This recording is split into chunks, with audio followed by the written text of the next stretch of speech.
warahmatullahi taala wabarakatuh. Alhamdulillahirabbil alamin. Assalatu wassalamu ala asyrafil anbiya'i wal mursalin sayyidina wa maulana Muhammadin wa ala alihi wa sahbihi ajma'in. Amma ba'd. Bapak-bapak, ibu-ibu, saudara-saudari hadirin jemaah Qiraatul Maulid yang kami muliakan, alhamdulillah kita panjatkan puji dan syukur kehadirat Allah Subhanahu wa taala yang mana pada malam hari ini kita bersama-sama dapat berhadir dan berkumpul di ruangan Masjid Al-Muhajirin guna turut serta melaksanakan memperingati hari lahirnya junjungan kita Rasulullah Sallallahu Alaihi Wasallam. Mudah-mudahan dengan berkah peringatan pada malam hari ini kita bersama-sama yang hadir dan seluruh keluarga kita termasuk di dalam golongan orang-orang yang wajib mendapat syafaat dari baginda Rasulullah Sallallahu Alaihi Wasallam. Salawat dan salam senantiasa tercurah kepada baginda Rasulullah Sallallahu Alaihi Wasallam beserta keluarga, sahabat serta para pengikutnya ila yaumil qiyamah.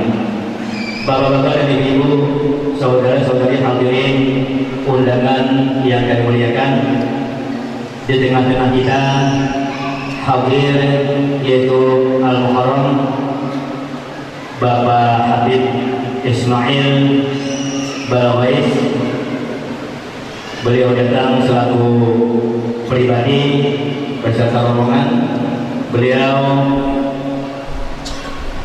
dalam kapasitas selaku pribadi, bukan menjabat sebagai wakil gubernur. Ya, alhamdulillah Habib hadir di tengah-tengah kita pada malam hari ini, dan mudah-mudahan berkah sedikit acara kita pada malam hari ini betul-betul mendapat maghfirah dari Allah Subhanahu wa taala. Amin ya rabbal alamin. Al-Muharram Bapak Habib Segaf bin Hasan Baharun SHI MHI, beliau salah satu rektor Institut Islam Darul Lugah wa Da'wah dari Bangil, Pasuruan, Jawa Timur. Alhamdulillah beliau yang kedua kalinya hadir di tengah-tengah kita. Mudah-mudahan kehadiran beliau yaitu menambah rahmat bagi kita sekalian yang ada di desa Hamarin ini. Amin ya rabbal alamin. Bapak-bapak dan ibu-ibu, saudara-saudari hadirin undangan yang kami muliakan, tadi kita bersama-sama telah membacakan syair Maulid Al-Habasyi yang kita baca bersama-sama. Mudah-mudahan dengan solawat yang kita baca tadi, kita yang hadir pada malam hari ini dan seluruh keluarga kita yang ada di dalam dunia ataupun yang sudah berpulang ke rahmatullah, mudah-mudahan mendapat rahmat dari Allah Subhanahu wa taala. Amin ya rabbal alamin.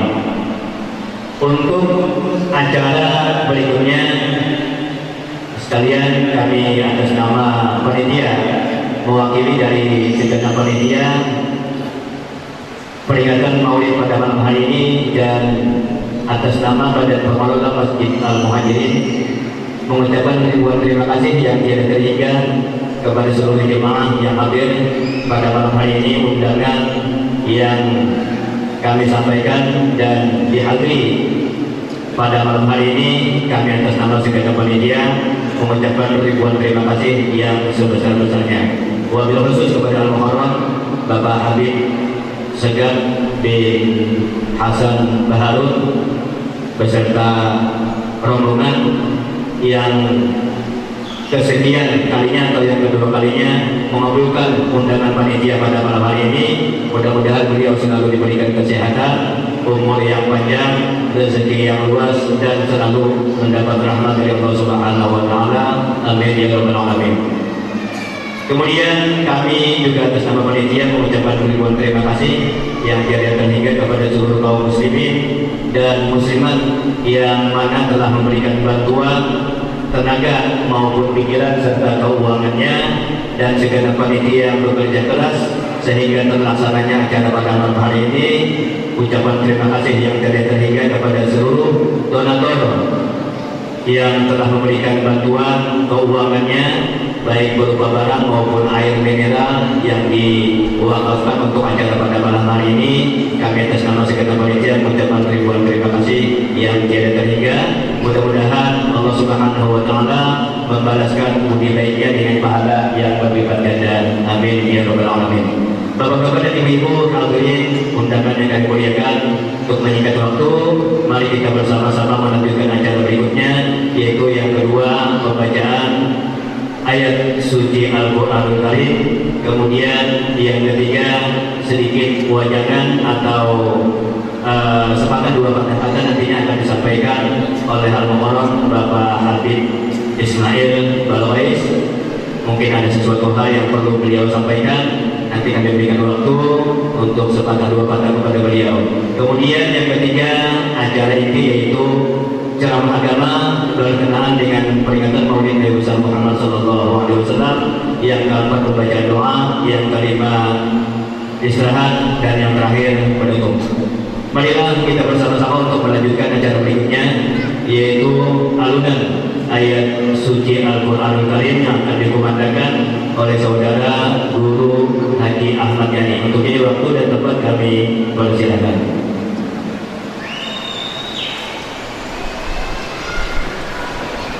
Assalamualaikum warahmatullahi wabarakatuh.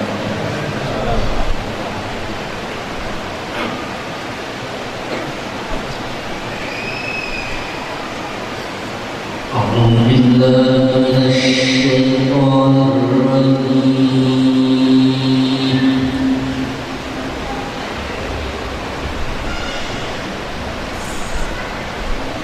بسم الله الرحمن الرحيم.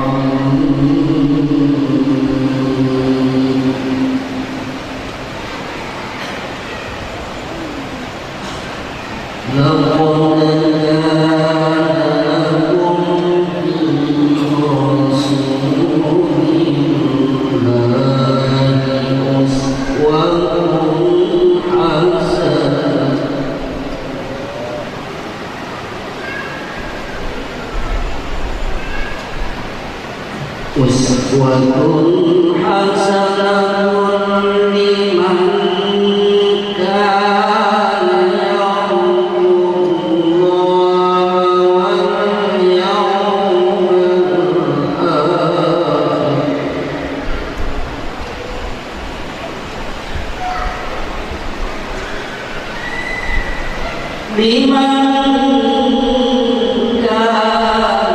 yarjullaha wal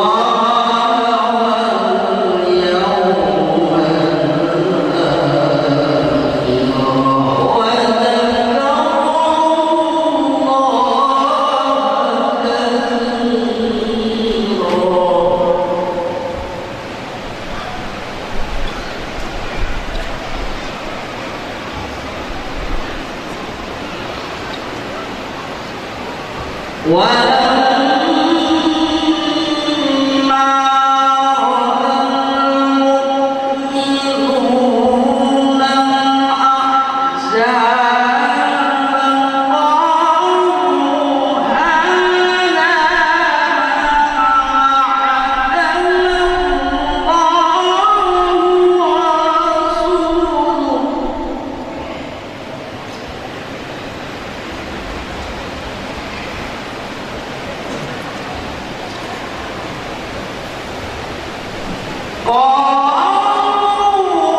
Demikian tadi alunan ayat suci Al-Quran Al-Karim yang telah diwandakan oleh saudara Guru Haji Ahmad Yani, dan mengucapkan terima kasih.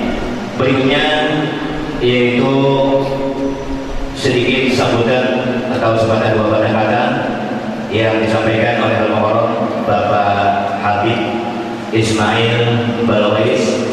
Kepada beliau waktu dan tempat kami persilakan. Allahumma sholli ala Muhammad. Assalamualaikum warahmatullahi wabarakatuh. Bismillah, alhamdulillah, Allahumma sholli ala sayyidina Muhammad wa ala ali sayyidina Muhammad.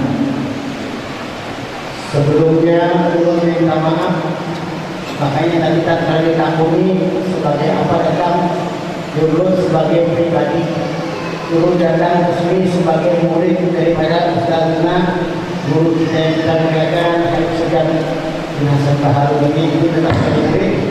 Jadi dulu maksud dulu kepada datang secara pribadi itu supaya jangan pakai kata sambutan. Sekali datang disuruh juga mana di sini hilang orang. Hadis ini biasanya tukang sorot, hari ini itu bawa acara hebat. Yang sama-sama dengan bahasa Indonesia, mau makanan dengan bahasa Indonesia. Yang sama-sama kita muliakan, kita cintai, kita banggakan kandidat doktor Habib dan bin Hasan Baharul. Semoga Allah memanjangkan umur beliau, amin. Memudahkan segala urusan beliau, amin.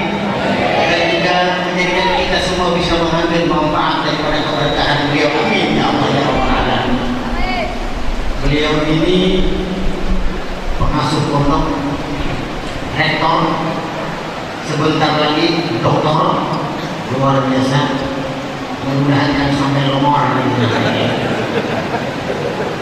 Silakan mulai terjemahkannya bersama putra beliau yang kita cintai juga, yang kita hormati, para tokoh masyarakat, alim ulama, guru-guru agama, paling khususnya yang mulia ketua MUI kita Guru Haji Mahzumi, dan yang lainnya ada Abuya Haji Rusli, ada Haji Empat, ada pun sambat bertanya lain kali pulang. Memang dia anak di kerek pagi ini sempat mikir taksi dulu, jadi banyak kenal. Sempat mikirkan campur beras di sini juga sempat. Nih bu taksi ini Haji Rusli, dia sudah angkat beras memikul dari ini, dia mana ini, mikul dari ini karena hutangnya tuan. Jadi urut datang sebagai warga kerek pagi, bukan sebagai wakil gubernur, namun ulun dalam kesempatan yang mulia ini peringatan Maulid Nabi Muhammad ini, ulun memohon maaf yang sebesar-besarnya.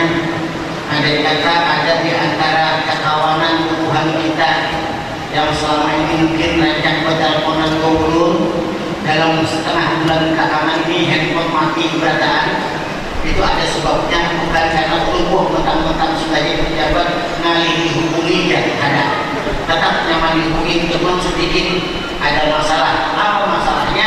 Ulun hendak fokus ke acara maulidannya itu. Di mana ada undangan maulid, di situ ulun datang. Di mana ada undangan maulid, di situ ulun datang. Aku telepon ulun hidupi, ada kedatangan lagi banyak undangan. Jadi supaya stop undangan sudah full. Sebulanan ini kayaknya ada yang ulun sebagai penceramah, ada ulun sebagai pembawa syair maulid, ada yang ulun sebagai kata sambutan aja, ada juga sebagai orang yang cuma pesuruhan kirim. Hari ini insya Allah waktu pesuruhan juga Bapak. Ada yang datangnya Habib Ismail, muridnya Habib Segan, bukan wakil gubernur. Wakil gubernurnya tinggal di Palangkaraya. Kan ada di bayangan saja. Mudah-mudahan peringatan-peringatan seperti ini tetap bisa kita semakin semangatkan, dan kebetulan alhamdulillah tahun ini gubernur dan wakil gubernur dua-duanya umat Nabi Muhammad sallallahu alaihi wasallam, dan kita yakin tatkala semua adalah umat Nabi Muhammad, berarti mudah-mudahan urusan-urusan agama yang diwariskan oleh Nabi Muhammad ini, mudah-mudahan urusan semakin dipermudah oleh Allah Subhanahu wa taala. Amin. Khususnya urusan halaman Masjid Kiai Pagi ini. Ulun sudah memperlihat langsung lawan Bupati Ahmad yang dari tolong Pak Bupati. Kayak apa caranya supaya ada apa itu tukar guling kan? Tukar guling. Jadi pada tukar guling-guling antara halaman yang dibakar atau pos polisi itu kira dibuka supaya Masjid Kiai Pagi ini itu bagus, megah, bangunannya yang kini bagusnya, halamannya ada. Ujar Bupati Ahmad Yanni belum jauh waktu itu, siapa harus dicarikan caranya enaknya. Wah, hanya dicarikan.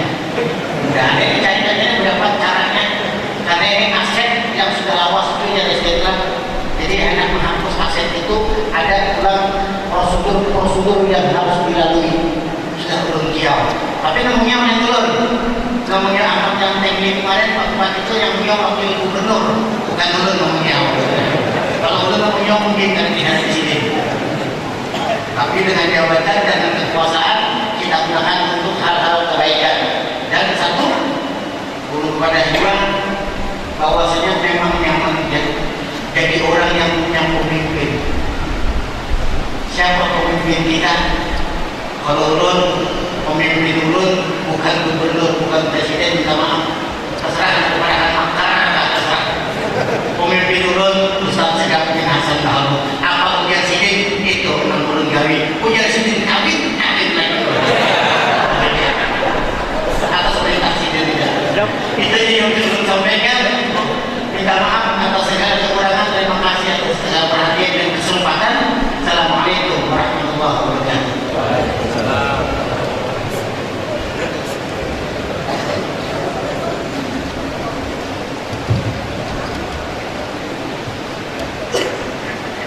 Terima kasih kami sampaikan kepada Al-Mukarram Bapak Habib Ismail Balbais. Mudah-mudahan beliau diberikan kesehatan oleh Allah Subhanahu wa taala, dimudahkan dan diberikan kelapangan di dalam memimpin Kalimantan Tengah. Amin ya rabbal alamin. Berikutnya yaitu acara ini ceramah agama berkenaan dengan hari lahirnya junjungan kita Rasulullah sallallahu alaihi wasallam yang disampaikan oleh Al-Mukarram Bapak Segap bin Hasan Bahru. Begini kepada beliau, waktu dan tempat kami persilakan.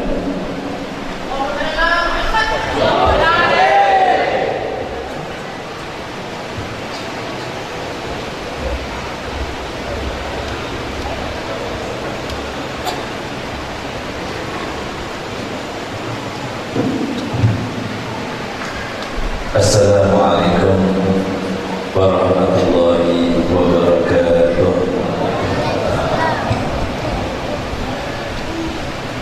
Alhamdulillahirabbil alamin. Wassalatu wassalamu ala asyrafil anbiya'i wal mursalin sayyidina wa habibina wa syafi'ina wa nuri qulubina Muhammad habibi rabbil alamin wa imamil hudul muhajjalin wa ala alihi wa sahbihi ajma'in. Subhanaka la ilma lana illa ma 'allamtana innaka antal alimul hakim. Rabbi shrah li sadri wa yassir li amri wa hlul 'uqdatam min lisani yafqahu qawli. Amma ba'd. Yang sama-sama kita muliakan para habaib, anak cucu Nabi Muhammad sallallahu alaihi wasallam, yang keberadaan mereka di antara kita menjadi ujian tersendiri bagi kita. Siapa yang memuliakan mereka berarti seseorang yang beriman, dan yang membenci mereka berarti seseorang yang munafik. Sebagaimana telah disampaikan oleh Nabi kita Muhammad SAW dalam hadisnya, "Man ahabbakum fahuwa mu'min, wa man abghadakum fahuwa munafik." Siapa yang cinta kepada kalian, keluargaku, maka dia adalah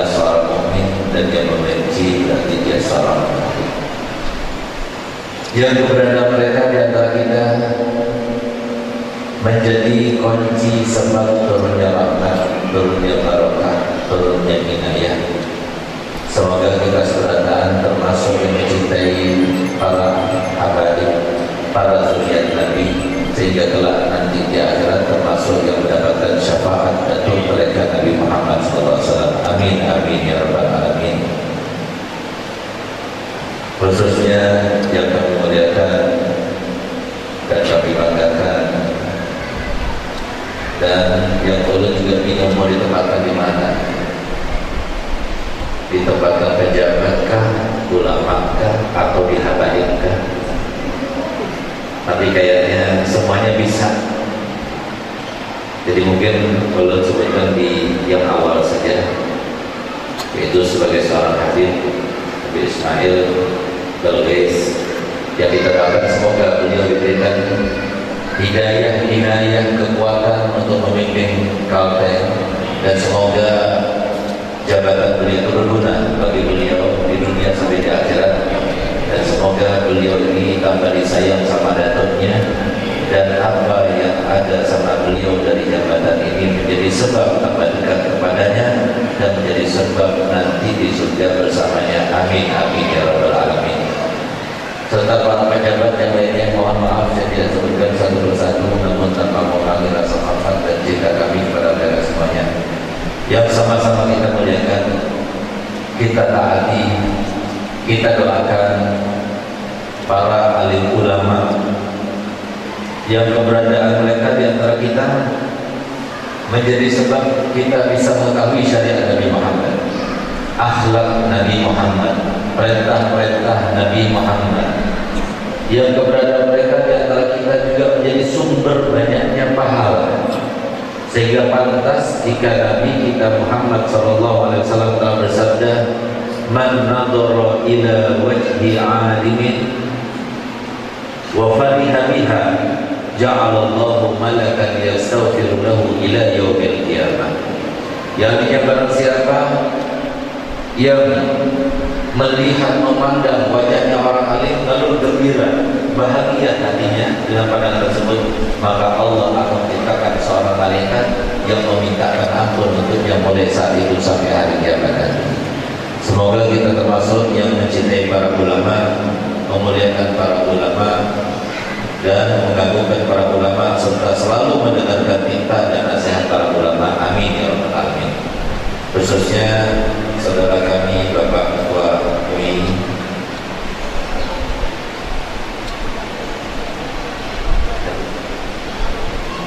Haji Ahmad Mahzumi, dan juga guru-guru pimpinan majelis taklim yang berada di sekitar Karipagi, yang semua maaf saya tidak sebutkan satu persatu. Tidak lupa kepada Haji Muhammad Rusli, dan tidak lupa juga kepada Nadir Masjid, Haji Nurdin, Haji Basri, dan juga para pengurus yang lainnya. Mohon maaf saya tidak sebutkan satu persatu tanpa mengurangi rasa hormat kami kepada mereka semuanya. Para hadirin hadirat dan dimuliakan Allah, alhamdulillah pada malam ini kita sudah sama-sama mendengar dan diawali dengan komentar yang sangat singkat tapi padat, yang isinya itu semuanya akhlak, yang isinya itu semuanya ajaran Nabi kita Muhammad, yang isinya tadi yang disampaikan itu adalah yang menyebabkan dia itu sekarang menjadi wakil gubernur. Ayolah, kalau benar-benar kita tahu dengan Nabi kita Muhammad SAW yang sekarang kita rayakan ini, maka insya Allah kita semuanya aman, kita semuanya bahagia, kita semuanya sejahtera, karena misi dan visi daripada Nabi kita Muhammad SAW adalah membawa kebahagiaan bagi umatnya semua. Semoga kita semuanya dengan kita datang ke masjid ini tidak lain tujuan kita hanya ingin merayakan, ingin bergembira, ingin berbahagia. Kita tinggalkan rumah kita tinggalkan aktivitas kita tinggalkan keluarga kita. Insya Allah yang semacam ini pasti dibalas oleh Allah Ta'ala. Jangankan kalau umpama dengan terkait dengan Nabi Muhammad, ada seseorang datang kepada Syekh Abdul Qadir Al-Jilani, radhiyallahu anhu, di mana beliau itu dalam keadaan menangis histeris. Jadi ditanya oleh Syaikhul Jalani, maka beliau katakan, "Ya Syekh, aku datang kepadamu sekarang ini karena ingin meminta tolong, memohon kepadamu supaya doakan ayah gue sedang meninggal. Karena 3 malam berturut-turut ini saya mendapati sebuah mimpi yang sangat-sangat menyusahkan dan menyedihkan kami. 3 malam berturut-turut saya bermimpi ayah saya diazab dalam kuburnya." Maka saya itulah kemudian Syekh Abdul Qadir Jailani menundukkan kepalanya sejenak, lalu dia berkata, "Benar, ternyata ayahmu karena perlakuannya di dunia dia hilang." Tolong menangis anak muda itu. Di saat itulah kemudian beliau mengatakan, "Karena itulah wahai Syekh, aku datang ke sini memohon petunjukmu, memohon petunjukmu, memohon doa." Maka kemudian Syekh Abdul Qadir Jailani bertanya, "Apakah ayahmu itu pernah belajar kepadamu?" "Tidak," dijawab oleh pemuda tersebut. "Apakah ayahmu itu pernah bersama denganmu?" "Tidak." "Apakah ayahmu pernah makan-makan bersamaku?" "Tidak." "Apakah ayahmu itu pernah berjalan di depan rumahku?" "Tidak." Kemudian dia menundukkan kepalanya, lalu dia berkata, "Iya, aku ada jalan untuk memberi pertolongan kepada ayah. Ayahmu itu ternyata cinta kepada seseorang dan orang itu cinta kepadanya. Dari situlah aku bisa mendoakannya." Kemudian dia berdoa, subhanallah, ketika malam hari si anak muda itu pulang dan dia tidur, dia bermimpi ayahnya sudah dalam keadaan bahagia, dalam keadaan tidak diazab lagi. Bahkan ayahnya mengatakan, "Jazakallahu khair kepada anakmu, engkau adalah anak berbakti para tua, karena berkat doanya Syekh Abdul Qadir Jailani, aku telah diampuni dosa-dosanya." Kalau yang semacam ini dilakukan oleh Syekh Abdul Qadir Jailani, apalagi kita semuanya datang ke sini untuk berbahagia bagi Nabi Muhammad SAW. Semuanya kita tinggalkan karena ingin merasa gembira, dan semoga ini yang kita rasakan. Tidak ada satu pun di antara kita yang terpaksa datang ke masjid, tapi semuanya sangat berharap, sangat berangan-angan, sangat berkeinginan untuk kita semuanya itu termasuk yang diakui sebagai umatnya Nabi Muhammad SAW. Amin, amin ya rabbal alamin. Insyaallah pasti akan dapat balasan. Kenapa? Nabi kita Muhammad SAW telah bersabda dalam hadisnya, "Ana khairul mujahidin." Aku ini adalah seorang yang paling pandai membalas jasa. Bahkan kata Nabi Muhammad, "In ahsana ahadukum ila ahadin falam yujazihi fa ana ujazihi yaumil qiyamah." Barang siapa yang ada orang lain berbuat baik kepada orang lain, lalu dia tidak mendapatkan balasan dari orang tersebut, jangan khawatir, aku akan membalasnya untuk kalian kelak nanti pada hari kiamat.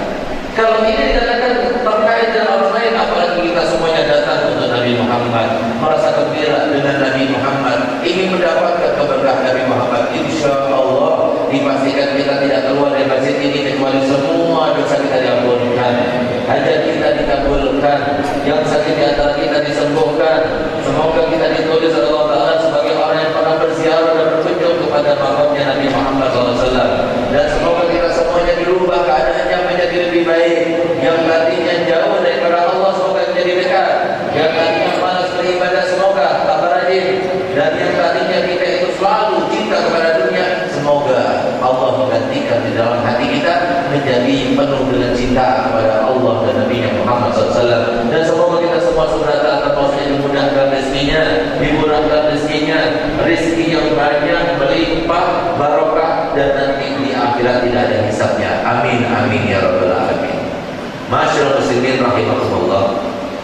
Ketahuilah bahwasanya yang sekarang sedang kita rayakan adalah manusia yang paling mulia. Yang sedang kita rasakan, yang sedang kita rayakan dan kita merasa bahagia sekarang ini karena kelahiran beliau di bulan Maulid ini adalah seseorang yang karenanya tercipta surga dan neraka, yang karenanya tercipta alam semesta, yang karenanya Allah SWT menciptakan surga dan neraka maupun alam semesta, arasy Allah, manusia, jin dan lain sebagainya, semuanya semua diciptakan karena Nabi kita Muhammad SAW. Bahkan pertama kali Allah menciptakan semua makhluknya sebelum arasnya, sebelum langit dan buminya, sebelum sesuatu yang pernah diciptakan Allah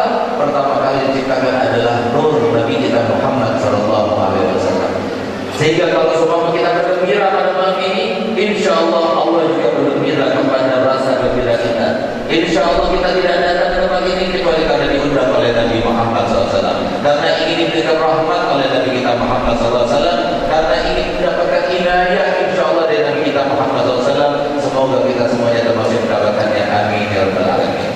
Akan tetapi para hadirin yang dimuliakan Allah Ta'ala, apakah ungkapan cinta kita kepada Nabi kita Muhammad cukup dengan bermaulidan saja?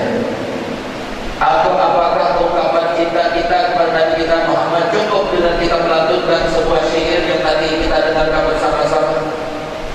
Apakah lantunan syair tersebut atau lantunan rawi yang kita baca itu semuanya, apakah cukup sebagai ungkapan cinta kita kepada Muhammad?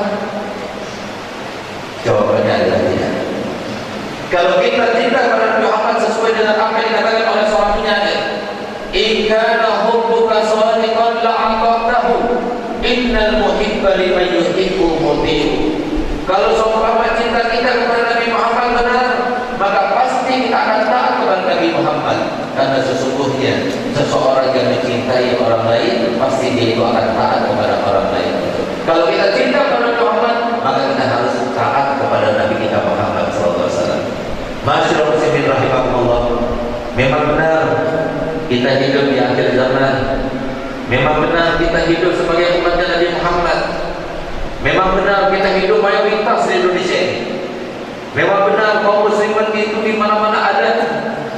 Akan tetapi kita sudah berada di zaman yang sudah diingatkan oleh Nabi kita Muhammad 1400 tahun yang lalu, di mana Nabi SAW bersabda, sayati alaikum zamanun la yubqa minal islami illa ismuh wa la minal imani illa rasmuh qiblatuhum dinaruhum madhabuhum nisa'uhum. Nanti bakal datang suatu zaman kepada kalian di mana pada masa itu Islam itu cuma tinggal namanya saja, iman itu tinggal bentuknya saja, kiblatnya mereka kepada orang yang punya uang, dan mazhabnya mereka kepada istri-istri mereka. Subhanallah, 1400 tahun yang lalu Nabi SAW mengucapkan hal ini, mengungkapkan hal ini, sekarang sudah terlaksana. Banyak orang muslim KTP-nya Islam, tapi arti keislaman itu sendiri dia tidak paham. Perilakunya bukan muslim, syariat Islam tidak diterapkan, jauh daripada akhlak-akhlak Islami. Ini sekarang zamannya. Sehingga kalau sudah jam 4 ini sudah terjadi, maka yang terjadi adalah kaum muslimin banyak, tapi banyaknya itu tidak ada kekuatannya. Orang mukmin banyak, orang pakai gamis banyak, orang yang berlabelkan haji banyak, orang pakai baju takwa banyak, orang pakai peci banyak, tapi justru mereka-mereka itu yang berbuat maksiat kepada Allah SWT. Tidak tersisa daripada keimanan kecuali bentuknya. Ini maksudnya kiblatuhum dinaruhum. Kita lihat sekarang, orang itu akan dekat condong kepada orang lain kalau orang lain itu punya uang. Tapi kalau nggak punya uang, orang itu jauh. Madhabuhum nisa'uhum, madhabnya mereka itu adalah perempuan-perempuan mereka, maksudnya istri-istri mereka.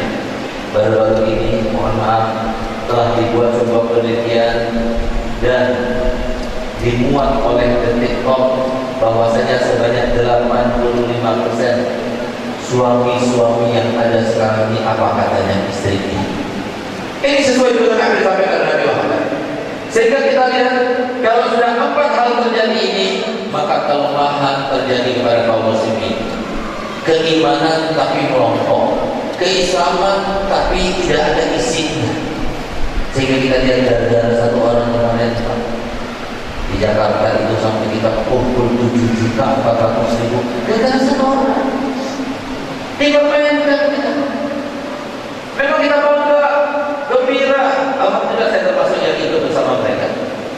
Luar biasa, Allah menampakkan kebesarannya luar biasa. Cuma masalahnya kenapa Allah menampakkan kebesarannya justru karena Al-Quran, bukan kebesaran muslimnya. Allah menampakkan kemarin itu bukan kekuatan Islam, tidak, tapi Allah menampakkan kekuatan ayat Al-Ma'idah. Ini yang kita sayangkan. Andai kata yang tanpa itu adalah keislamannya, kekuatan muslimnya, itu lebih baik. Kenapa? Menunjukkan bagaimana para sahabat-sahabat Nabi. Dulu Pak, zaman sahabat Nabi itu, kalau sudah disebut namanya Islam, itu yang namanya non muslim itu menjadi takut. Padahal kaum muslimin itu sedikit, masih ratusan ribu, bisa mengalahkan kerajaan Rom, bisa mengalahkan kerajaan Persia. Di zaman Sayyidina Umar bin Khattab adalah pembukaan negara-negara Islam yang paling banyak. Bahkan banyak yang terjadi daripada keterlambatan sahabat-sahabat Nabi di zaman khilafah Sayyidina Umar bin Khattab.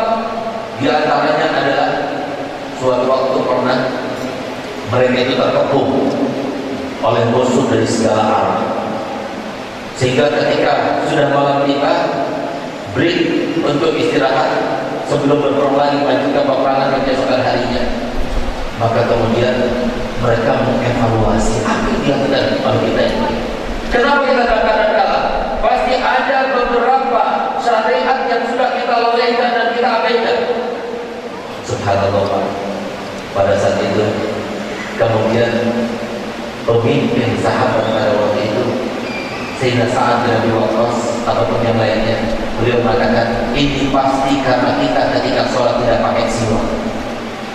Kalau begitu ayo semuanya ambil kayu untuk kita bersiwakan. Subhanallah, ketika mereka melakukan siwak itu, mengambil kayu-kayu, dipotong kayu-kayu itu yang digunakan untuk siwak mereka, menjadi sebab musuh-musuh itu menjadi takut karena sehingga mereka itu mempunyai asumsi bahwasanya coba lihat bagaimana sahabat-sahabat orang-orang Islam itu, kayu pun dimakan, apalagi kita nanti. Subhanallah, keesokan harinya semuanya mereka itu lari berbilir-bilir. Coba lihat sunnah daripada sunnahnya Nabi Muhammad. Sekarang banyak di antara kita kaum muslimin, mohon maaf, rumah tangga tidak ada keharmonisan, tidak ada keromantisan. Yang namanya antara saudara-saudara yang lahir daripada satu rahim, tidak ada keeratan di antara mereka. Dulu para guru sangat dihormat oleh murid-muridnya, sekarang sudah kurang penghormatannya. Dulu para tetangga sangat dekat di antara mereka, sekarang sudah saling berjauhan. Dulu yang namanya anak muda menghormat yang tua, yang tertua, mencintai dan menyayangi yang muda, sekarang sudah tidak seperti itu lagi. Apa yang terjadi? Apa sebabnya? Sebabnya adalah karena kita jauh daripada ajaran Nabi Muhammad SAW. Kalau kita mengikuti ajaran Nabi Muhammad, tidak akan terjadi yang semacam ini. Dan yang patut disalahkan selain pemerintahnya, ini kebetulan nih ada Pak Wagub dan pemerintah nih. Pemerintahnya pertama kali harus salahkan. Kenapa demikian? Saya ingin bertanya Pak. Mohon maaf, dulu yang berjuang memerdekakan NKRI itu siapa? Ulama kah? Atau mereka yang lainnya? Kebanyakan ulama dari pesantren. Tapi sekarang mohon maaf, justru pesantrennya dianak-dinikan. Pendidikan agama dinomor-2-kan. Saya kemarin bertemu dengan Haji Jairullah, mantan anggota DPR Pusat. Saya katakan, kenapa sih nggak bisa digolkan? Kenapa sih nggak bisa diperjuangkan? Supaya ada kesamaan, paling tidak sama rata, ada keserataan antara pendidikan mandi sama pendidikan formal itu. Apa jawaban mereka? Beliau, saya sudah mengusulkan, tim kawan-kawan Islam juga banyak yang mengusulkan, tapi mentok di DPR. Kok bisa? Padahal mereka banyak Islamnya. Kenapa saya katakan demikian Pak? Mohon maaf, banyak di antara kita itu yang cuma menuntut, tapi kita itu tidak berjalan di dalam relnya. Misalnya kita mau makan, karena kita lapar, apa yang harus kita lakukan? Ya kita makan, pergi ke dapur ambil nasi makan. Itu adalah suatu perkara yang tepat dilakukan. Begitu pula tatkala kita ingin buang air, apa yang harus kita lakukan? Ya kita pergi ke kamar mandi. Kita mau kawin, kita tahu tidak cari dulu itu jujuran. Setelah kita melakukan jujuran, baru kita bisa kawin. Semuanya paham bahwasanya segala sesuatu itu ada caranya, ada jalannya. Masalahnya banyak dari kita berkeinginan anaknya menjadi anak bakti sama orang tuanya, tapi tidak berada di dalam jalurnya. Banyak di antara suami yang menginginkan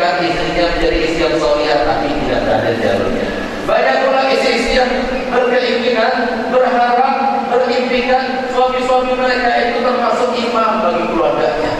Tapi semuanya itu ternyata hanya cuma impian dan harapan saja. Kenapa demikian? Siapa yang mengajarkan kita untuk menjadi istri yang solehah? Siapa yang mengajarkan kita untuk menjadi seorang suami yang baik? Siapa yang mengajarkan kita anak-anak supaya bakti pada orang tuanya? Siapa yang mengajarkan para tetangga supaya menghormat para tetangganya? Siapa yang mengajarkan seorang pemimpin supaya santun, supaya mengasihi masyarakatnya? Siapa? Sekarang ini akut benar-benar akut penyakit itu. Kalau kita tidak memikirkan diri sendiri, habis kita. Jangan cuma kita berharap kepada pemerintah. Kita ini kata Nabi SAW nanti bakal datang suatu zaman di mana zaman itu yang selamat daripada fitnah zaman adalah mereka yang berdoa kepada Allah seperti doanya orang yang mau tenggelam. Artinya apa? Doa itu adalah ibadah. Doa itu adalah mencari tawassulan. Doa itu adalah mencari sababiyah untuk mendapatkan rahmat Allah.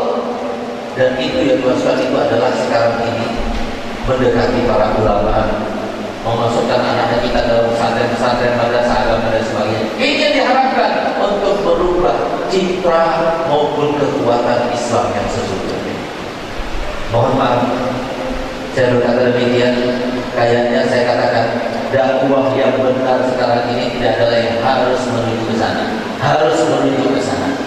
Karena yang membawa perhatian kita adalah syariat Nabi Muhammad, yang menjadikan kita menjadi orang berakhlakul karimah, yang menjadikan istri menghormat suami, yang menjadikan suami santun kepada istri, yang menjadikan anak-anak bakti pada orang tua. Itu hanyalah yang bisa menyelamatkan semacam ini semuanya adalah ilmu daripada Nabi kita Muhammad Sallallahu Alaihi Wasallam. Kalau kita mau buktinya Pak, mohon maaf sekarang ini kan sudah sampai kepada zamannya di mana Nabi SAW di dalam hadis yang beliau mengatakan, yang paling saya takutkan kepada kalian, ma akhwafu, innama akhwafu alaikum as-sakratain. Ada sesuatu yang paling saya takutkan terjadi pada kalian, yaitu dua hal yang memabukkan. Apa dua hal yang memabukkan ini? Yang pertama adalah Muhammad sakratul dunya, yang kedua adalah sakratul jahal. Yang pertama adalah mabuk terhadap dunia. Kita ingatkan bagaimana kalau orang mabuk, tindakannya dia tidak paham, ucapannya dia tidak sadar, sehingga dia tidak paham kalau seumpama dia berucap, dia tidak paham kalau dia sudah bertindak. Itu seorang mabuk. Mabuk yang pertama itu adalah mabuk dunia. Kalau seumpama kita miskin, Nabi SAW tidak pernah takut. Kalau seumpama kita kekurangan, Nabi Muhammad tidak pernah takut. Karena Nabi Muhammad sudah pernah berkorban untuk kita semuanya.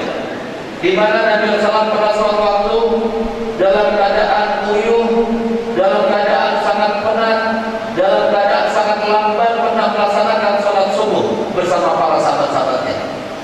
Sehingga ketika beliau melaksanakan sholat subuh dalam keadaan yang sangat lamban, bahkan tanpa ada bunyi-bunyi yang entah dari mana asalnya.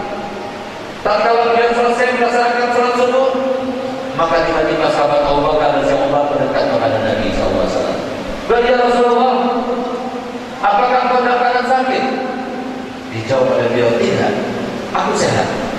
Tapi aku melihat sholatmu sangat lambat. Bahkan kami mendengar sesuatu yang bergerak, yang berbunyi, kami tidak tahu itu dari mana, yang berasal dari tubuhmu. Maka kemudian Nabi SAW menerima.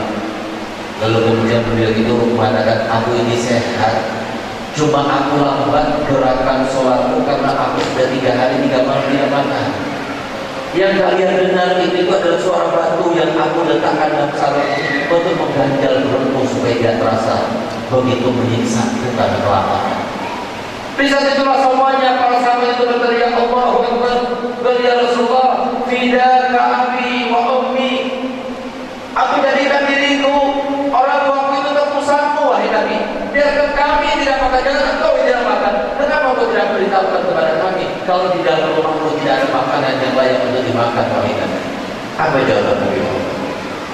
Sebagai ungkapan cintanya kepada umat yang beliau katakan, tidak akan aku lakukan ini, dan tidak akan pernah aku lakukan kepada umatku. Aku akan masih tahu bahwa saya di rumahku tidak ada makanan, tidak akan aku pernah lakukan. Tapi Aku anggap apa yang kamu alami ini sebagai hadiah, dengan harapan tidak ada lagi satu pun daripada umatku yang sampai tidak dapat makan 3 hari 3 malam.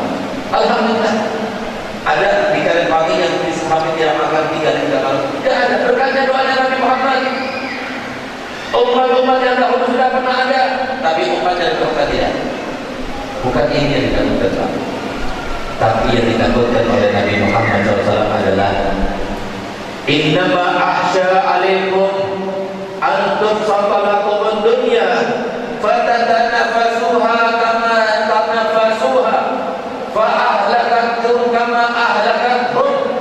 Yang aku takutkan kepada kalian adalah kalau sudah dunia ini terbentang, kalau sudah dunia ini disodorkan, kalau sudah dunia ini datang, maka kalian akan berebutan untuk mendapatkannya. Di saat itulah kalian akan celaka dan binasa, sebagaimana umat-umat yang terdahulu telah celaka dan binasa karena dunia ini. Ini yang kita takutkan. Dunia itu memang kita cari, Pak. Dunia itu memang enak untuk kita dapatkan, Pak. Silakan, tapi jangan ada dalam hati kita. Dunia itu sebelum kita lahir sudah ada. Ketika umur kita dalam perut ibu kita masing-masing 120 hari, itu dunia kita itu sudah ditentukan dari mulai lahir sampai meninggal, sudah ada. Jangan sampai gara-gara dunia kita tak sholat, jangan sampai gara-gara dunia kemudian kita iri sama orang, jangan sampai gara-gara dunia kemudian kita tidak menghormat pada tetangga, jangan sampai gara-gara dunia kemudian kita sombong, jangan sampai gara-gara dunia kita tidak ada dari saling, jangan sampai gara-gara dunia kemudian kita lupa bersolawat kepada Nabi kita Muhammad Sallallahu Alaihi Wasallam. Ini yang ditakutkan oleh Nabi Muhammad. Kenapa? Dunia itu adalah anaknya iblis, anaknya setan. Jadi kalau seumpama kita itu menjadikan dunia dalam hati kita, jangan salahkan kalau iblis dan setan itu selalu datang ke rumah kita. Coba kita buktikan, yang paling jarang datang ke majelis taklim itu siapa? Ada 2 golongan. Yang kita tahu nggak, Pak? Ada 2 golongan yang paling jarang hadir majelis taklim. Yang kita tahu tidak? Golongan yang pertama adalah yang ada di samping saya nih, Pak, pejabat. Samping beliau lain. Makanya saya katakan beda kalau beliau ini, karena beliau sendiri yang bikin majelis taklim. Di mana-mana beliau bikin majelis taklim, sehingga orang jadi bingung. Sampai-sampai beliau itu membutuhkan untuk mengatakan saya datang sebagai pribadi, katanya. Padahal kemanapun selama dia itu pejabat wakuf, dia tetap saja wakuf, ya kan? Jadi pejabat, kenapa pejabat hadir majelis taklim di jalan? Dan kita paham, ini yang dikatakan oleh Nabi Muhammad. Karena apa? Karena kalau sudah pejabat banyak hadir majelis taklim, maka nantinya pejabat itu akan menjadi pejabat yang soleh, pejabat yang arif, pejabat yang bijak. Sehingga apa? Setan itu sulit untuk menembusnya, sulit untuk mengganggu masyarakatnya. Karena pejabatnya sudah baik. Kita ini kan apa kata pejabat? Coba kalau pejabat kita itu baik, mereka itu mempunyai kecerdasan pikiran sama seperti kakek moyang kita, niscaya mereka yang duduk di anggota DPR pusat itu, mereka yang berada di anggota eksekutif pusat yang bisa mewarnai kebijakan di negara kita ini pasti akan berubah. Yang namanya pendidikan agama itu bukan cuma 2 jam 1 minggu, tapi paling tidak 3 hari. Ini kita butuhkan saat ini. Mohon maaf, banyak di antara kita yang menuntut anaknya itu supaya bakti orang tua. Saya bertanya, Pak, kapan anak kita itu belajar untuk berbakti sama orang tua itu kapan? Baru-baru ini saya berbicara di depan sebagian anggota DPD pusat dan juga anggota DPR di Jakarta. Saya katakan kepada mereka, mohon maaf, dan saya mengungkapkan rasa terima kasih. Kami merasa tersanjung karena diperhatikan oleh bapak-bapak, karena bapak-bapak sebagai pemerhati masyarakat begitu perhatian kepada masyarakatnya. Sampai-sampai kata mereka itu galau, susah memikirkan kenakalan remaja yang sangat luar biasa. Yang tahun 2011 saja, Pak, dia jadi sebuah pemikiran buat kita dan renungan bagi kita semuanya. Telah didapatkan sebuah data yang dibuat oleh KPAI, sebuah lembaga yang dinaungi oleh pemerintah, bahwasanya siswi SMP sebanyak 62,7% sudah tidak perawatan. Pengkonsumsi narkoba sekarang ini di Indonesia sebanyak 5 juta orang, per tahunnya 77.000 meninggal dunia karena overdosis. Sekarang coba lihat bagaimana. Saya katakan pada waktu itu juga ada Bapak Kapolda. Saya katakan, mohon maaf Pak Kapolda, kalau seumpama Bapak Kapolda itu menambahkan, melipatkan anggota polisi di Kalsel sini, karena hari Senin yang kemarin saya ada pertemuan dengan Bapak Kapolda di hari ulang tahun saya katakan kepada mereka, para pejabat pada itu, seumpama Kapolda melipat gandakan setiap orang warga masyarakat satu polisi untuk menjaga mereka supaya tidak melanggar syariat maupun melanggar norma-norma agama, norma-norma kemasyarakatan, maka tidak cukup. Akan habis uangnya negara ini untuk membayar polisi-polisi. Bukan polisi yang kita butuhkan.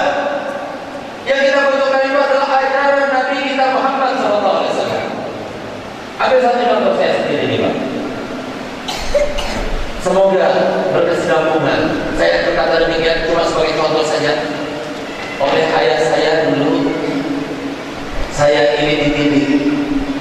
Di antara didikannya begini, Segar, kamu harus merasa bahwasanya diri kamu itu adalah orang paling rendah di dunia. Harus merasa seperti itu. Gak boleh merasa lebih baik dari orang lain. Kalau kamu sudah berhasil merasa yang semacam itu, dimanapun kamu berada, kamu nikmat hidup. Kenapa? Gak ada tuntutan. Kalau seumpama kamu berada dalam situasi kamu dihormati, dimuliakan orang, kamu akan katakan, Masya Allah, orang seperti saya dimuliakan, berarti orang yang memuliakan saya itu akan bagus-bagus semuanya. Tapi kalau seumpama dalam situasi tertentu, saya tidak dimuliakan orang, tidak dihormati, tidak dianggap, maka pasti saya akan katakan, yang pantas saya tidak dihormati oleh orang saya tidak dosa. Ini ajaran Nabi Muhammad. Bukan cuma ajaran ayah saya, tapi ajaran ulama.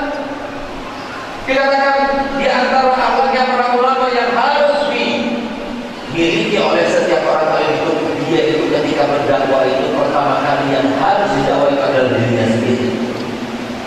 Yang paling pertama kali harus mengamalkan dirinya sendiri. Kalau yang semacam ini sudah bisa diajarkan kepada masyarakat kita, nikmat. Yang namanya anak muda menghormati kepada yang tua. Yang tua akan mengasihi yang muda. Saya kemarin sangat tersanjung. Saya bertemu dengan Bapak Terullah. Pagi tadi saya keluar dari rumah beliau sampai ke tempat ini setelah transit di Kota Baru, Banjarmasin, sampai ke Palangkaraya baru kembali kita. Ada satu hal yang sekarang kita kehilangan. Moral-moral semacam itu, didikan semacam itu dari orang tua kita sudah jarang sekali kita dapatkan. Di mana semalam sebelum saya mengisi di masjid beliau acara maulid juga, beliau diberikan kesempatan oleh MC untuk berbicara. Subhanallah, sebelum dia berbicara, dia melakukan sesuatu yang sangat indah. Beliau sebagai orang tua, sebagai kaum masyarakat, dia katakan, tolong ya, yang ada di belakang Habib itu semuanya sekarang supaya berpindah ke depannya Habib semuanya. Ayo sama-sama kita melihat kepada orang alim. Karena itulah harapan kami di dunia ini. Dengan kita duduk-duduk bersama orang alim, melihat wajah orang alim, itu adalah sebuah hal yang bisa kita jadikan andalan nanti kelak di hari kiamat. Ya semacam ini sudah jarang kita dapatkan dari orang tua, itu tidak jarang sudah kita dapatkan. Ya mungkin karena orang tua sekarang kalau berbicara semacam itu sudah tidak didengar lagi oleh anak-anak mudanya.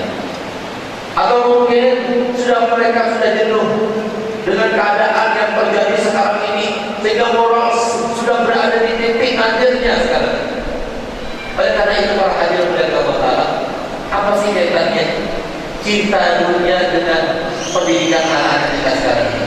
Begini Pak,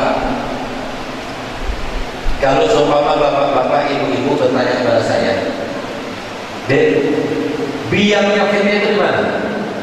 Fitnah itu adalah suatu sebab yang menyebabkan kita berdosa. Biangnya fitnah itu di mana? Apakah di tempat BTS? Tidak. Di tempat dangdutan? Tidak. Di tempat kafe-kafe? Tidak. Tapi saya katakan sekarang biangnya fitnah itu dalam pendidikan formal. Maaf, saya tidak sama sekali tidak bermusuhan dengan pendidikan formal. Artinya kalau pendidikannya anak-anak kita hanya pendidikan formal, ini yang menjadi masalah. Karena saya seorang konsil, saya seorang rektor, dan seorang calon doktor. Setiap hari Jumat saya pakai celana panjang, saya pakai baju hem, pakai songkok hitam. Insya Allah kalau semua saya dalam keadaan pakai pakaian itu, yang dikira waktu saya bukan Bapak Ismail. Saya berkorban, Pak, berkorban. Saya kenapa? Untuk mencari gelar sebagai senjata dakwah saya, untuk supaya mengelabui masyarakat, karena dakwah ini adalah rayuan. Berdakwah itu merayu. Siapa yang merayu? Saudara kami. Kita semua bersaudara. Kalau seumpama di antara kita melihat orang lain itu bukan saudara kita, tidak sempurna keimanannya. Tidak ada Bugis, tidak ada Banjar, tidak ada Jawa, tidak ada Arab, semuanya saudara. Selama kita Muslim semuanya saudara. Ini sudah kita hilang, sudah nilai-nilai semacam ini sudah hilang. Melihat orang lain ini tetangga, ini orang lain, ini pedagang, ini trans, tidak ada itu semuanya. Nabi kita Muhammad SAW mengajarkan kita semuanya bersaudara.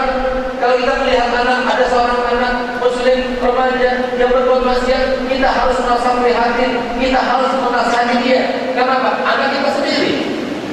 Ini semacam ini sudah hilang nilai-nilai semacam itu. Karena apa? Karena berangkat dari pokoknya. Pokoknya itu sudah salah. Awalnya itu sudah salah. Asasnya itu sudah salah. Dan saya tidak akan mengatakan demikian kecuali ada buktinya, silahkan. Kenapa? Saya katakan bahwasanya sumber fitnah sekarang dan pendidikan formal. Kalau cuma pendidikan formal saja tanpa ada mandinya, tanpa ada pendidikan agamanya yang lain. Karena mohon maaf, kalau seumpama kita itu bertanya kepada para bapak-bapak yang mempunyai anak belajar dalam pendidikan formal, saya tanya kepada kalian semuanya, kenapa anak-anak sampean semuanya itu dimasukkan ke pendidikan formal? Pasti jawabannya satu, gak ada macam lainnya, gak ada variabel lainnya, gak ada. Pasti jawabannya adalah supaya dapat semua Pak, supaya dapat ijazah. Satu. Tanyakan lagi yang kedua, kenapa harus dapat ijazah? Jawabannya adalah supaya dapat apa? Pekerjaan. Ijazah, pekerjaan, dunia akhirat. Ini yang kita lakukan. Sementara tidak diiringi, tidak didampingi, tidak dibarengi dengan ilmu Nabi Muhammad yang disebutkan dalam hadisnya Nabi SAW. Talabul ilmi faridatun ala kulli muslim. Belajar ilmu itu wajib, bukan ilmu di situ. Tapi ilmu yang diwajibkan dipelajari oleh anak-anak kita supaya selamat mereka sesuai dengan misi yang dibawa oleh Nabi kita Muhammad adalah ilmu yang bersumber daripada Nabi kita Muhammad SAW. Ilmu caranya supaya jadi tawadu, rendah diri, ilmu supaya bersih di hati, supaya tidak iri dengki, supaya tidak sudon kepada orang lain, supaya tidak benci kepada orang lain. Ilmu yang semacam ini yang dibutuhkan. Kalau ilmu yang kita pelajari dalam pendidikan formal itu punya fardu kifayah, bukan fardu ain. Kalau ada satu di antara anak kita yang sudah melaksanakannya, baru hukumnya gugur kewajibannya. Kalau tidak ada sama sekali, dosa semuanya. Tapi kalau ilmu yang terkait dengan akhirat kita, wajib hukumnya. Bagaimana kita akan beranggapan, berharapan anak-anak kita menjadi anak yang berbakti pada orang tua? Bagaimana kita akan berharap nanti kalau anak kita menjadi anak yang berhasil menjadi seorang konglomerat yang berguna untuk orang tua, kalau semua mereka tidak pernah diisi dengan masukan-masukan syariat Nabi kita Muhammad SAW. Oleh karena itu, apakah ada dasarnya di dalam hadis? Ada. Bukan karena di dalam salah bersabda, hubbud dunya ra'sul kulli khati'ah. Cinta kepada dunia merupakan pangkal dari segala macam dosa. Itu cinta kepada dunia. Kita sudah tanamkan dari semenjak TK. Ayo masuk, jangan terlambat supaya kamu bisa baca cepat. Begitu SD, ayo jangan terlambat supaya kamu naik kelas. Ini semuanya dikaitkan dengan ijazah, dikaitkan dengan pekerjaan, dikaitkan dengan masa depan, adalah sesuatu yang sudah ditanggung oleh Allah Subhanahu wa taala. Memang kita harus mencari, Pak. Kita harus berusaha, memang benar. Tapi jangan sampai kita itu dengan kita berusaha mencari dunia sampai meninggalkan kewajiban kita. Sehingga lihat buktinya. Kalau bapak-bapak ingin membuktikan benar tidak apa yang saya sampaikan dan benar tidak ada pengaruh besar terhadap kejiwaan anak-anak kita, ayo buktikan. Silakan kita masuk ke dalam bidang formal, kita ketemu dengan siswa-siswanya, bagaimana moralnya, bagaimana akhlaknya. Lalu kemudian coba kita masuk ke pesantren-pesantren, lihat bagaimana mereka. Yang anaknya pesantren dan anaknya tidak pesantren, lihat bagaimana akhlak, lihat bagaimana sikap dan berlaku. Apakah semacam itu tidak membuka hati kita? Apa yang semacam itu kemudian tidak membuka hati kita? Ternyata kita dibubul-bubulin sama setan. Selama ini setan itu mengatakan begini, oh kamu kan orang kaya, kamu kan orang kerja, ngapain anak kamu diletakkan dalam pesantren? Mau jadi apa nanti? Dibubul-bubulin maksudnya apa? Supaya tidak jadi anak soleh, supaya menjadi salah satu daripada yang menemani setan kelak di akhirat. Alhamdulillah. Ini terjadi Pak sekali. Ini yang pertama. Jadi tolong, dunia ini bukan cuma orientasi, dunia ini bukan tujuan. Dunia ini saya katakan kepada Bapak Haji Zairullah yang kaya raya, saya katakan kepada beliau, Pak, mohon maaf, orang kaya dimanapun beradanya, pasti kayanya itu katanya orang Banjar ketergelujuran, katanya orang Jawa ketepaan. Silakan kalau enggak bohong orang kayaknya pasti dia mengatakan benar dia jujur apa yang dia katakan. Kenapa? Ini terjadi karena ada seseorang ibu, Pak, yang kemudian ibu itu berharap anak-anaknya itu beda-beda rezekinya, beda-beda kaya dan miskinnya. Ada ibu-ibu yang berharap seperti itu? Saya yakin tidak ada. Semuanya pengen kaya semuanya. Tapi kenapa kok beda-beda? Ada yang kaya, ada yang miskin. Berapa banyak yang berusaha untuk menjadi orang paling kaya di Karim pagi ini? Tapi kenapa kok hanya berapa orang saja yang terjadi? Ini semua menandakan bahwasanya apa yang telah dianjurkan oleh Nabi Muhammad SAW kepada kita semuanya untuk membacanya di dalam sebuah zikir yang sangat terkenal dan diperintahkan untuk kita selalu membacanya adalah La haula wa la quwwata illa billah. Tidak ada kekuatan, tidak ada usaha, tidak ada upaya kalau itu semuanya hanya berasal dan bersumber dari Allah. Allah yang mengingatkan. Ingat Pak, kemarin waktu pemilihan gubernur, bukan cuma Kalsel saja, bukan cuma Kalteng saja yang merasa heran. Seluruh nasional itu merasa heran. Kenapa Kalteng itu bisa dijabat oleh Bapak Gubernur yang sekarang ini sama Bapak Wakub yang kita cintai? Aneh itu. Itu elit-elit partai yang memenangkan yang pertama itu semuanya datang ke Kalteng, berusaha memenangkan Kalteng. Tapi lihat bagaimana kita. Allah berkata lain. Insya Allah ini terjadi di Jakarta. Insya Allah, amin ya rabbal alamin. Oleh karena itu Pak, dunia itu bukan suatu harapan, bukan suatu orientasi, bahkan menjadi beban. Pernah dengar ceritanya kan Pak? Ada seorang yang kerjanya itu serabutan. Kerjanya itu serabutan, gak ada kerja tetap. Kalau ada orang yang mengajaknya bekerja, ya udah dia ikut. Modalnya ini cuma satu kapak. Subhanallah, dia kadang-kadang satu hari dapat kerja, dia dapat makan. Kadang-kadang tidak dapat kerja. Suatu waktu subhanallah ada sebuah sayembara di mana ada orang paling kaya di kota itu. Dia itu berwasiat kepada keluarganya. Dimulai dengan anak-anaknya. Dipanggillah anak-anaknya semuanya. Nah, sebelum saya bagikan harta waris ayah, saya berwasiat separuh harta saya akan berikan kepada kalian yang mau melaksanakan apa yang Abah minta. Apa ya?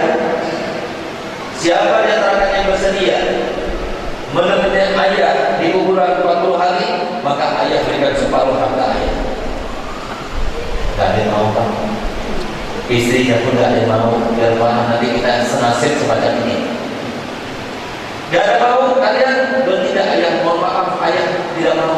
Oh kalau begitu panggil semua keluarga ayah, panggil kerabat-kerabatnya, kumpul kerabatnya, ditanyakan kepada mereka, siapa di antara kalian yang mau menemani saya dalam kubur 40 hari, maka saya berikan separuh daripada harta saya.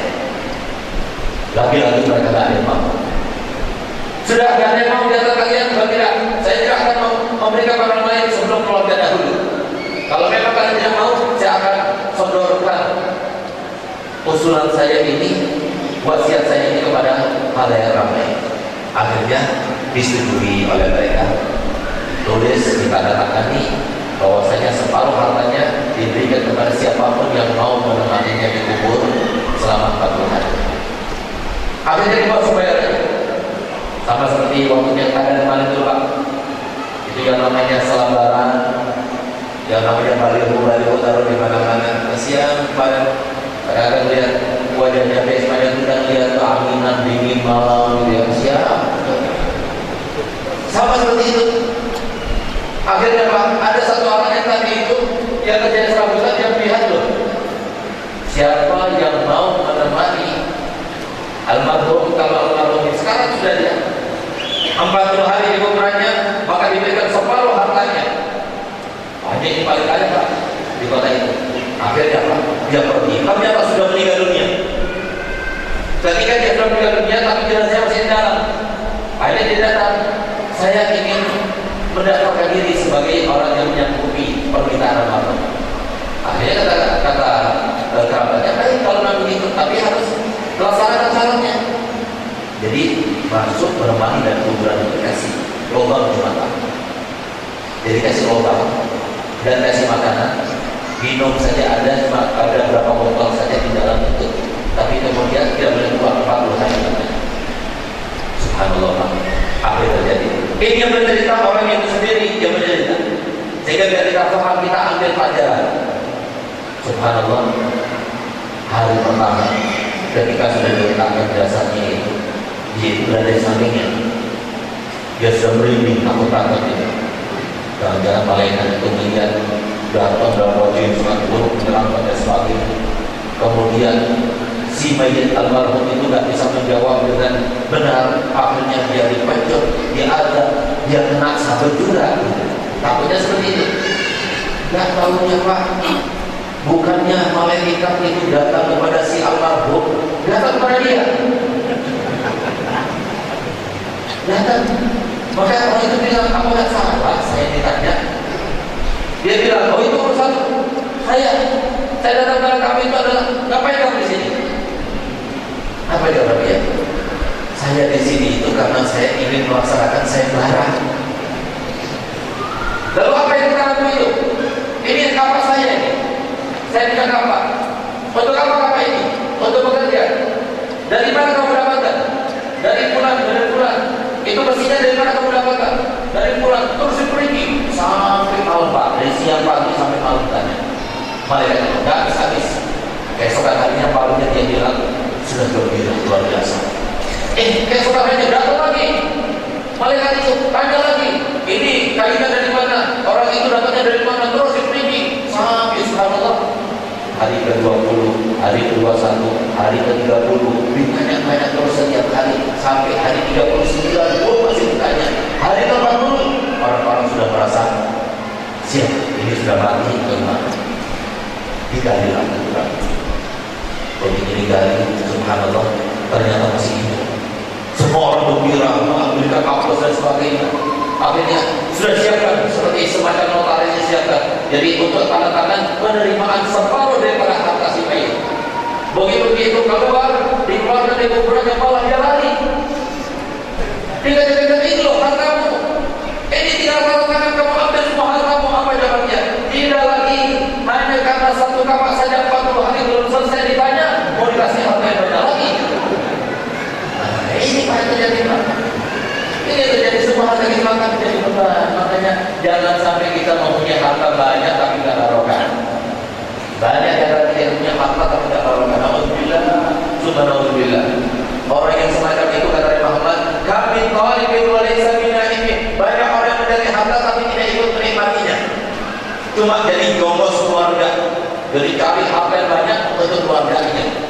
Sampai-sampai HP-nya jadul, kadang-kadang Masya Allah. Sampai-sampai makanya itu tempe saja. Dan dinikmati sesuai dengan apa yang disampaikan oleh Allah Ta'ala dalam Al-Quran. Alhaakumut takasur hatta zurtumul maqabir. Kalian telah dilalaikan ingin memperbanyak uang di rekening, ingin memperbanyak tanah, ingin memperbanyak rumah, terus sampai rela untuk dirinya itu sedikit dia itu menggunakannya hemat sekali sampai begitu sudah banyak dia meninggal dunia. Nah, ini maksudnya lagi makan. Berapa banyak orang yang menerimanya tapi tidak ikut menikmatinya. Ini yang semacam ini adalah harta yang tidak barokah. Jangan kita katakan Pak, banyak orang sekarang orang kaya. Dulu 30 tahun yang lalu itu sedikit orang kaya, sekarang banyak. Kaya bukan barokah buat apa Pak? Kaya itu adalah sebuah modal yang memberikan sudah Ismail ini. Dikasih jabatan itu modal. Ya kalau dia menggunakan modalnya berarti satu harinya sidin itu sama seperti beribadah selama 60 tahun lamanya. Semoga beliau telah mendapatannya insyaallah. Amin ya rabbal alamin. Sama harta kita juga itu. Harta kita itu digunakan diberikan Allah Ta'ala. Allah yang memberikan semata-mata untuk apa? Digunakan sedekah, digunakan silaturahmi, digunakan menjual masjid. Masya Allah kadang-kadang Jumat saja mau mengeluarkan uang 2.000 saja dari kampung kita sulit sekali. Oleh karena saya pernah ditanya Pak dengan pertanyaan yang bukan bertanya sesungguhnya tapi bertanya ingin menghinakan saya. Dia datang kepada saya, dia bilang, Pak Habib, saya mau bertanya, apa bedanya antara pendeta sama seorang dai Islam, seorang alim? Begitu saya ditanya semacam itu, saya membaca ini seakan-akan orang ini ingin menghina.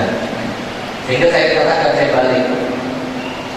Kalau menurut kamu hubungan, kalau menurut saya, kalau pendeta itu datang, dia bagi amplop, tapi kalau orang alim datang, dia ngambil amplop, Oh gitu.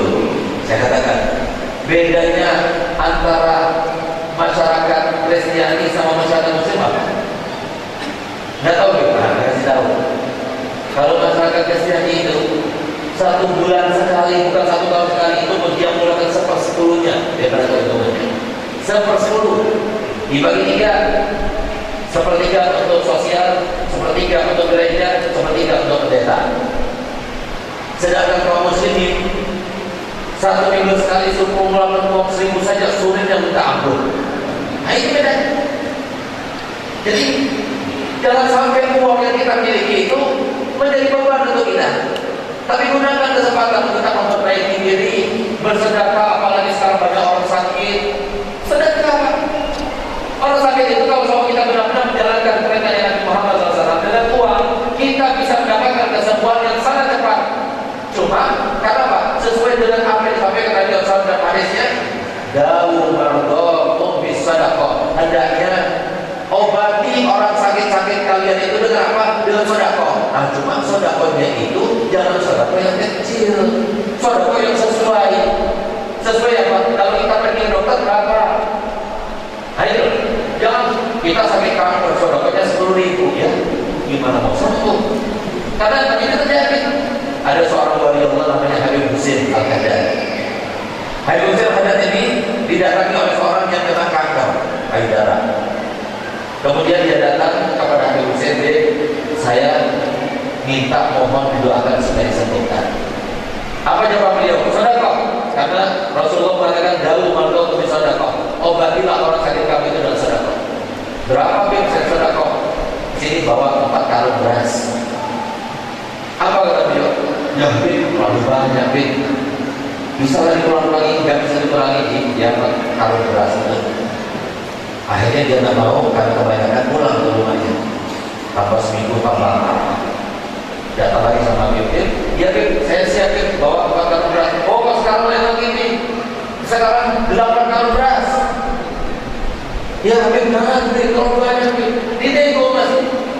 Akhirnya nggak jadi lagi pulang. Tambah seminggu, tambah parah lagi. Datang lagi dengan bawa 8 karung. Dia bilang kalau 8 karung kurang, sekarang 16 karung. Akhirnya masih dinego lagi. Subhanallah, sampai Al-Habib Husin itu berkata begini, demi Allah, kalau seumpama dia datang meminta apa yang aku minta, pasti jangan sembuh. Kenapa? Rasulullah itu bersabda dalam hadis sahihnya Bukhari, dawu mardokum bis sadaqah. Cuma harus sesuai. Kita kepada dokter percaya, karena di rumah nggak percaya. Gak Pak, buktikan Pak, saya pada bulan Rajab yang kemarin saya itu sakit, tiba-tiba beruntung sampai bangun saja tidak kuat. Sehingga saya lihat di jadwal itu katanya yang mengatur jadwal saya Haji Sebutin, semoga banyak dan umur saya walafiat beliau. Subhanallah, dia katakan 40 adalah siapa mau ganti saya? Padahal saya tidak tahu besok harus berangkat di Kalimantan. Subhanallah, saya pikirkan di dalam dokumen saya itu ada berapa uang, saya lihat ada berapa sih. Saya ambil, saya sedekahkan. Setelah saya, jadi caranya begini Pak, kalau masalah dengan apa, dengan untuk pengobatan. Jadi uang itu kita pegang, kemudian kita katakan ya Allah, aku beli dengan sedekah itu, sedekah ini kesembuhan penyakitku atau penyakit tulang. Lalu kemudian uang itu diusapkan kepada yang sakit. Saya usapkan kepada badan saya. Berikan kepada orang yang menerimanya itu senang. Jangan 400.000 dibagi 40 orang, ya kurang senang. Kasih satu orang. Ada satu orang Pak yang lagi kali-kali botol-botol itu dan gelas-gelas itu saya kasihkan. Subhanallah, ketika dia kasihkan, dia kaget dari 400.000. Tidak berlalu beberapa detik kecuali saya sudah sehat. Padahal saya sudah panggil dokter. Dokter datang, saya sudah sehat loh. Luar biasa. Sehingga pantas kalau Nabi Muhammad SAW mengatakan, Inna fis sadaqati la syai'an ajib, syai'an ajib, syai'an ajib. Sungguh di dalam sedekah itu ada sesuatu yang sangat menakjubkan. Nah, harus sesuaikan. Jadi kalau kita mau ada hajat, gimana caranya? Supaya kabul hajat kita itu caranya begitu, ambil uangnya, kita ngomong dulu kepada Allah, yang aku beli dengan sedekah ini supaya kabul hajat itu. Kemudian sedekah berikan kepada orang yang senang. Jangan kepada orang yang senang, dia kira-kira senang, dia nggak pernah ngomong segitu. Karena apa? Rahasianya di sini itu adalah ketika dia gembira. Ketika kita menggembirakan orang itu harus Allah itu berucap di atas sana. Dan tidak akan dia buatannya kecuali sampai Allah kabulkan hajatnya orang tersebut. Nah ini kalau kita ikut Nabi Muhammad ini. Sedangkan yang kedua secara singkat, yaitu kebodohan dalam agama. Hati-hati Pak. Saya katakan Pak, kalau Bapak punya anak-anak hanya dalam tiga korban, demi Allah pasti setelah mereka besar Bapak banyak bakal menyesal. Jangan ikuti setan itu dia. Saya seorang formil, saya ada di pesantren, yang belajar di pesantren juga dapat ijazah sama. Murid kami, siswa-siswi kami dari kalangan paling banyak, dan kami mempunyai siswa-siswi sebanyak 7.500 orang, dari mulai siswi, mulai MI sampai pasca sarjana kita ada. Saya cuma katakan, ada satu hadis yang harusnya kita jadikan sebuah renungan, di mana Nabi SAW bersabda, "Wala yaslamu hina idzin minal fitani illa man ahyallahu qalbahu bil ilm." Tidak ada satu orang pun yang selamat nanti di akhir zaman daripada fitnah yang tersebar yang sangat dahsyat pada waktu itu seperti sekarang ini, kecuali yang hatinya anak itu, orang itu dibekali oleh ilmunya Nabi Muhammad SAW. Jadi silahkan anak-anak ibu bapak masuk ke formal, tapi siang harinya masuk ke Madin. Jangan lihat, harus ke orang tua anak-anak. Kalau nggak mau juga seperti itu, masukkan pesantren. Banyak pesantren yang sudah ada ijazahnya. Selain jangan di Dalwa saja, Pak, di Dalwa sekarang sudah penuh, nggak ada tempat lagi. Banyak pesantren di mana-mana yang sudah ada ijazahnya. Kalau nggak mau juga silahkan. Habis maghrib kita cari ustaz-ustaz yang pernah belajar pesantren supaya meleskan anak kita agama. Kalau kita ingin anak kita itu bahagia dunia sama akhirat. Kenapa sih kita sengsara? Sedikit lagi. Kenapa kita banyak sengsara sekarang ini? Dosa kita yang bikin sengsara. Dosa kita ini yang bikin sengsara. Nabi Muhammad kalau bersabda Malaysia, jazaa'u sayyi'atul ba'dah. Yang namanya balasan Allah terhadap dosa itu adalah kesusahan, kesengsaraan yang kita alami. Tambah banyak dosa, tambah banyak sengsara. Tapi sebaliknya ketika banyak baiknya, wa ma jazaa'u ihsan illa ihsan. Balasan orang yang berbuat baik pasti akan bahagia. Di dalam ayat lain Allah Ta'ala berfirman, "May ya'mal minas solihati min dzakarin aw untha wa huwa mu'minun falanuhyiyannahu hayatan thayyibah." Siapapun yang terakhir beramal soleh, lalu dia beramal, dia beriman kepada Allah, maka baik laki maupun perempuan pasti akan kami berikan kehidupan nikmat yang sangat membahagiakan. Akhirnya kita mohon kepada Allah Ta'ala, semoga kita semuanya, anak kita semuanya, keturunan kita semuanya, adik keluarga kita semuanya, tetangga kita semuanya, masyarakat kita semuanya, dan seluruh kaum muslimin di Indonesia maupun di dunia, ya Allah, berikan kejayaan kepada kami, ya Allah. Selamatkanlah kami daripada fitnah akhir zaman.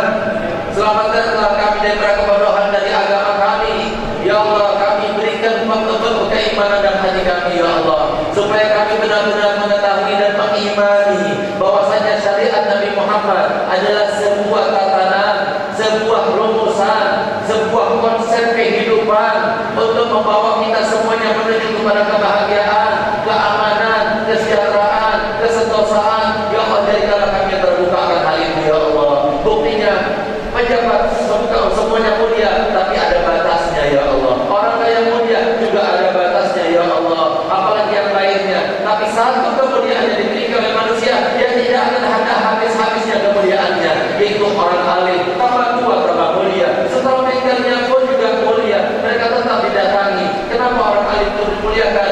Pasti kita tahu dimuliakan kata ilmu yang ada dalam dirinya. Ya Allah, jadikanlah kami terbuka, ya Allah. Berikan kami ilmu agama, ya Allah. Berikan kami ilmu Nabi Muhammad SAW. Ya Allah, jadikanlah anak-anak kami termasuk yang berada di dalam naungan ilmunya Nabi Muhammad SAW, sehingga nantinya mereka termasuk orang yang jaya di dunia sampai di akhirat, orang yang sukses di dunia sampai di akhirat. Rabbana atina fid dunya hasanah wa fil akhirati hasanah wa qina adzabannar. Allahumma innaka ta'lamu asrarana wa la yatanafaqqa majradana wa ta'lamu hajatina fa inna su'alana wa ta'lamu ma fi anfusina faghfir lana dhunubana. Allahumma inna nas'aluka imanan yuwashidu qulubana wa yaqinan shadiqan hatta na'lama annahu la yusibana illa ma katabta 'alaina wa ridha bima kasabta 'alaina ya jalal ikram. Allahumma qil fi qulubina raja'aka wa raja'ana man siwaka hatta la naju ahadan ghairaka. Allahumma ma da'afatan quwwatuna wa qasra 'anhu amaluna wa la tantahi lirubatuna wa la tablughu masalatuna wa la yanzil 'ala sinatina mimma qila ahadan min al-awwalin wal akhirin min al-yaqin wa husna bihi ya rabbal alamin. Rabbana atina fid dunya hasanah wa fil akhirati hasanah wa qina adzabannar. Wa sallallahu ala sayyidina Muhammadin wa ala alihi wasallam walhamdulillahi rabbil alamin. Jadi mohon maaf, saya tidak melihat jam, ternyata sudah lewat katanya. Jadi tidak ada maksud, tidak ada tujuan kecuali karena biar sedatan adalah saudara ulun. Ayo kita ambil hikmahnya, jadikan bulan Maulid momentum untuk kita lebih beriman, lebih bertakwa, lebih islami, dan marilah kita selalu memanjatkan doa untuk keselamatan anak-anak kita. Hadza wa billahi wassalamualaikum warahmatullahi wabarakatuh.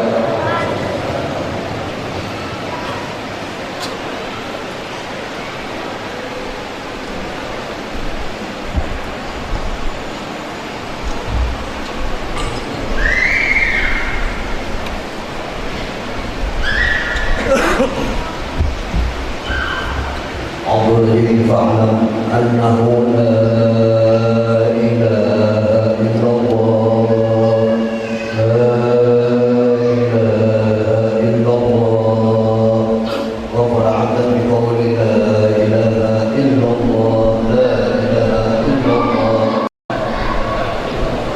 لا إله إلا الله لا إله إلا الله لا إله إلا الله إلا الله لا إله إلا الله لا إله إلا الله لا إله إلا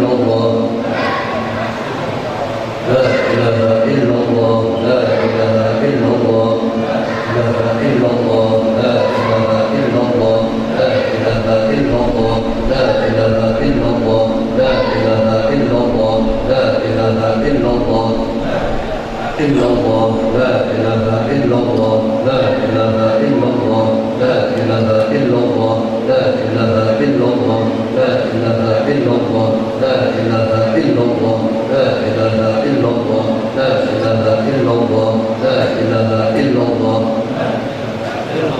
لا إله إلا الله لا إله إلا الله إله إلا الله لا إله إلا الله لا إله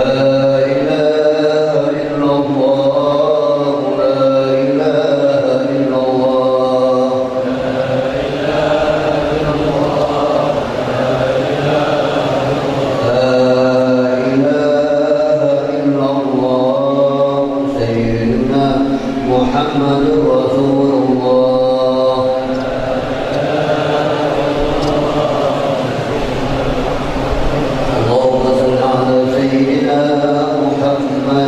اللهم صل عليه وسلم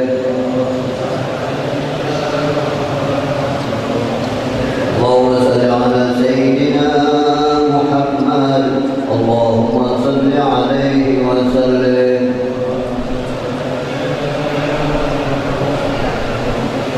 اللهم صل على سيدنا محمد يا ربي صل عليه وسلم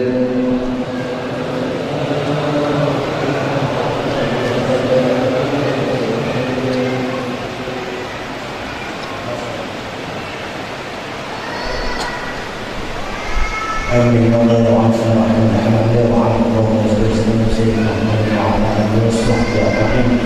اللهم صل وسلم على سيدنا محمد الفاتح والخاتم لما سبق على الحق بالحق وهدي إلى صراطك المستقيم وعلى آله وصحبه محمد الذي صراط تقدم له من والتسليم بعد كل شيء وتعصى وتكون به والمنزل وأنت ولينا ونحن نصير يا أيها النساء سلموا المسلمين أهلا وسهلا سلموا المسلمين يا محمد سلموا المسلمين ونعم هي بنت سيدنا محمد صلى الله عليه وسلم وعشرين ولا تحت على سيدنا محمد صلى الله عليه وسلم اللهم اهدنا صراط المستقيم صراط المستقيم صراط الذين أنعمت عليهم من النبيين والصديقين والشهداء والصالحين وحسن أولئك رفيقا اللهم نسألك صلاة في الدين معنا وجسد وجد معنا ورزق وتوبة ومعنا وتوبة الأموال اللهم أهلنا على بسكة المسلمين وأقبل الأحسن ربنا لا تزغ قلوبنا بعد إذ هديتنا رحمة إنك أنت الوهاب ربنا آتنا في الدنيا حسنة وفي الآخرة وقنا عذاب النار يا مولانا يا مجيب دعاءنا يتوسل به حبيب صلى الله عليه وسلم بحمدة محمد المسلمين قريب وصلى الله على خلقه سيدنا محمد وعلى آله وصحبه وسلم وسلم